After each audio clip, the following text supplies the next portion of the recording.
2:45 p.m. update between rain bands, so I ran outside real quick here. We have some flooding on our street.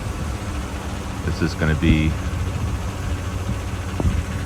Aberback down to Abelson, and run down there and take a look.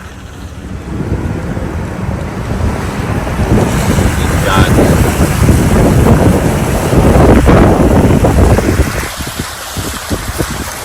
probably 1.5 feet or 2 feet of rain here.